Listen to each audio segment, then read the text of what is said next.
realmente as nossas comunicações, as três, são complementares, não é? Quer pelos temas, quer pela perspectiva, não nos repetimos, não é? Eu fiquei assim, um bocado atrapalhado, se calhar estou a fugir, o meu tema foge um bocadinho do que se pretendia, mas depois vejo que não conseguiria falar do tema da exclusão com a mesma competência que tem a doutora Joana, e também não conseguia falar desta fundamentação evangélica da nossa ação e destes temas como a irmã Maria Julieta. Então, eu escrevi o meu texto para ser mais sintético. Quando aceitei o amável convite para estar aqui hoje convosco e vos dirigir esta breve comunicação, não sabia ainda bem exatamente sobre o que falar. Misericórdia, diálogo, violência, exclusão, coragem, por onde pegar, por onde começar, isto daria para falar de muitas coisas. Então ocorreram as reflexões seguintes a partir de alguns temas de atualidade. Espero sinceramente corresponder ao que se pretende e não desiludir muito a vossa expectativa. A propósito da violência e da exclusão, eu vou falar, a doutora Joana falou mais da exclusão no sentido estrito, exclusão social, eu falo mais da violência em sentido estrito. Veio-me à mente, a propósito da questão da violência, o drama do terrorismo e os recentes atentados de Bruxelas. No dia desses atentados, eu contactei, nesses dias e nos dias seguintes, várias pessoas amigas, umas portuguesas, outras estrangeiras, que tinham ficado retidas nessa cidade porque tinham voo marcado para esse dia do atentado. Mas, diziam elas, não se queixavam porque por um pouco não tinham sido vítimas também elas. Quando a violência chega mais perto de nós, o medo pode assaltar-nos e fazer perder-nos até a lucidez. Ouvi recentemente o testemunho de um jovem belga que também tinha voo marcado para uma hora muito próxima do atentado e que tentou não perder essa lucidez, procurando contrariar a reação de muitos dos seus colegas que logo a seguir faziam recair sobre todos os seus concidadãos muçulmanos indistintamente a responsabilidade pelo sucedido. As reações a esses atentados foram semelhantes às que já se tinham ouvido noutras ocasiões, quando foi de Paris, etc. E quase já nos habituamos a esse tipo de reações. Mesmo assim, duas dessas reações retiveram a minha atenção. Uma foi da Comissão Justiça e Paz belga de língua francesa. Há duas comissões, uma francesa e outra flamenga. Na mensagem que essa comissão publicou a propósito, portanto, esta mensagem chamada-se Ils ont eu le sang, ils n'auront pas la haine. Quer dizer, tiveram o sangue, não terão o ódio.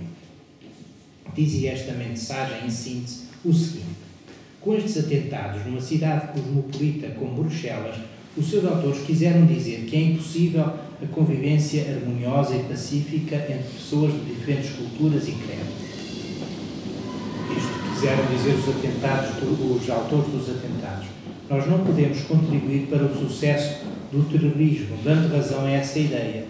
A melhor forma de contrariar o terrorismo é, pelo contrário, intensificar o diálogo e a convivência harmoniosa entre pessoas de diferentes culturas e credos. Na mesma linha, o filósofo político Valéry Lévy, residente em Bruxelas, afirmou num artigo publicado no jornal Guardian que para vencer o ISIS, o proclamado do Estado Islâmico, há que combater o ódio com o amor. A melhor forma de contrariar quem apela ao ódio dos muçulmanos contra a Europa racista e islamofóbica é mostrar aos muçulmanos outro rosto da Europa, é acolher muçulmanos refugiados que precisam de ajuda, minando desse modo os alicerces dessa argumentação que nos coloca uns contra os outros. Portanto, a melhor forma de reagir é responder ao ódio com o amor, portanto, desta forma, acolhendo refugiados muçulmanos. Contra esta ideia deste filósofo, alguns governos europeus invocam a identidade cristã da Europa para recusar o acolhimento de pessoas de outras culturas e religiões. Não foi essa a mensagem que o Papa Francisco transmitiu ao mundo quando visitou a ilha de Lesbos, na Grécia. Uma mensagem que teve a força do exemplo e não só das palavras, quando levou consigo para o Vaticano famílias de refugiados da região muçulmana. Um gesto que tocou cristãos e muçulmanos de todo o mundo. Também há quem encontre uma explicação para a opção pelo terrorismo numa crise de identidade e na busca de uma suposta identidade forte por parte de jovens que perderam as raízes da cultura de origem dos seus pais e avós, mas também não se integraram numa Europa a eles hostil e à deriva no plano dos valores e do sentido da vida. Quer dizer, esta crise de identidade, a parte destes jovens, não se identificam nem com a cultura dos pais e dos avós, nem também com a cultura europeia. E, portanto, procuram uma identidade desta forma. É certo que a pobreza, o desemprego, a marginalização são um caldo de cultura que facilita o recrutamento de candidatos a terroristas. Mas parece-me importante sublinhar que não há aqui uma relação de causa e efeito, um determinismo económico e social que ignora a motivação ideológica. Eu prefiro falar em motivação ideológica e não religiosa, pois parece-me que se trata sobretudo de uma instrumentalização ideológica da religião. Portanto, no meu entender, não se deve ignorar esta motivação ideológica de uma opção que é livre e que é diferente da que tomam outras pessoas em idênticas condições económicas e sociais, portanto, que também sofrem o desemprego e a marginalização e não optam pelo terrorismo. É que, se não for sublinhado este aspecto, podemos cair num efeito perverso de estigmatizar os pobres, desempregados, imigrantes, marginalizados, como se todos eles fossem potenciais terroristas ou potenciais criminosos, uma vez que este raciocínio também pode aplicar-se com as devidas adaptações à criminalidade em geral. Quando estes, portanto os terroristas, são uma pequena minoria dos pobres, desempregados ou marginalizados. A propósito, o arcebispo de Bruxelas sublinhou que a maioria dos habitantes do tristemente famoso, tornou-se tristemente famoso este bairro de Molenbeek, onde provém alguns militantes do ISIS e que é marcado por altas taxas de desemprego, sublinhou este arcebispo de Bruxelas que a maior parte dos habitantes, a esmagadora maioria dos habitantes, apesar de todas estas dificuldades por classe, rejeita todo o tipo de criminalidade e mais ainda o terrorismo. Retomando a questão da identidade, que alguns veem ameaçada pela presença de pessoas de outras culturas, ou que outros buscam através de radicalismos vários, portanto há estas duas maneiras de encarar a identidade, poderemos questionar-nos, mas afinal como é que se constrói a identidade de cada um, como é que cada pessoa, cada povo se realiza, se constrói, sem se perder ou confundir. Esclarece bem esta questão o jornalista italiano Michele Sanzucchi no editorial de um dos últimos números da revista Citanova, uma revista de movimentos populares. Diz o seguinte, este jornalista: a identidade não se constrói contra alguém, mas no relacionamento. A nossa identidade de portugueses, europeus ou cristãos não se constrói contra quem é diferente de nós. Diz este jornalista: se eu me modelo em oposição aos outros, são os outros que me modelam a mim, são eles que impõem aquilo que eu devo ser. A minha identidade é, portanto, passiva, não ativa, isto quando pretendemos construir a identidade contra os outros. Pelo contrário, se eu considerar os outros não como inimigos, mas como uma oportunidade para crescer, e então os outros, ao criar um relacionamento comigo, enriquecem-me, contribuem para modelar aquela identidade dialógica e não antagonista, que é a verdadeira identidade europeia, claramente cristã, para além do mais, diz este jornalista. Vem a propósito de citar o recente discurso do Papa Francisco por ocasião da entrega do prémio Carlos Magno sobre a Europa e a sua capacidade de integrar e dialogar. Diz o Papa neste discurso: as raízes dos nossos povos, as raízes da Europa, foram-se consolidando no decurso da sua história, aprendendo a integrar em síntese sempre novas as culturas mais diversas e sem aparente ligação entre elas. A identidade é e sempre foi uma identidade dinâmica e multicultural. Com efeito, o que caracteriza o rosto da Europa não é contrapor-se aos outros, mas trazer impressos os traços de várias culturas e a beleza de vencer os confinamentos. E no outro passo deste discurso, se há uma palavra que devemos repetir sem nunca nos cansarmos, é esta: diálogo.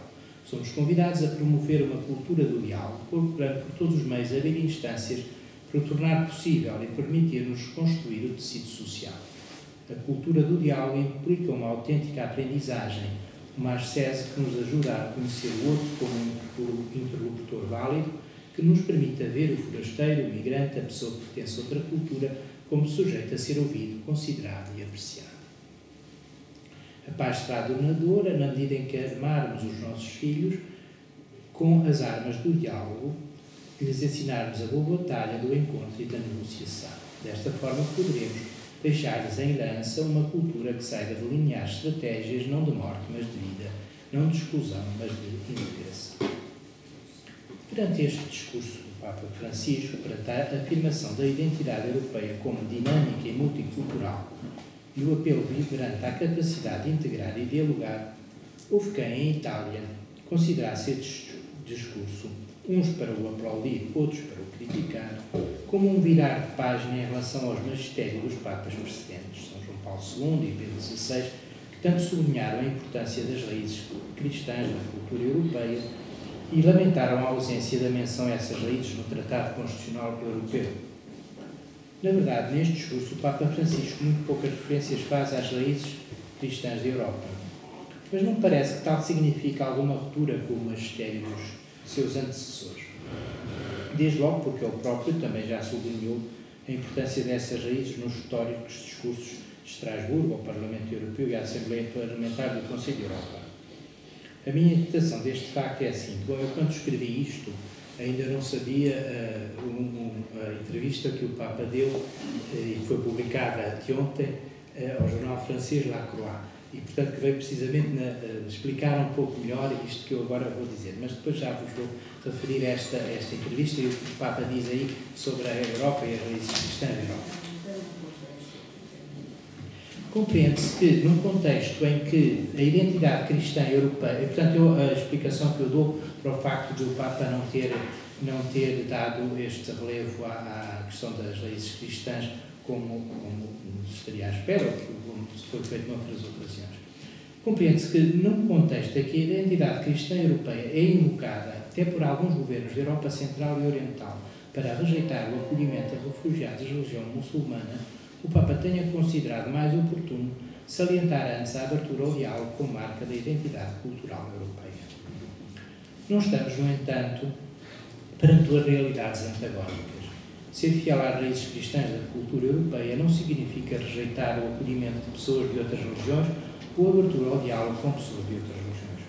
Pelo contrário, a identidade cristã traduz-se no amor universal, como disse a Irmã Maria Julieta, no amor universal, o amor que não faz acepção de pessoas e que ultrapassa todas as barreiras, vai para além da família, da tribo, da etnia, da nação e até dos amigos.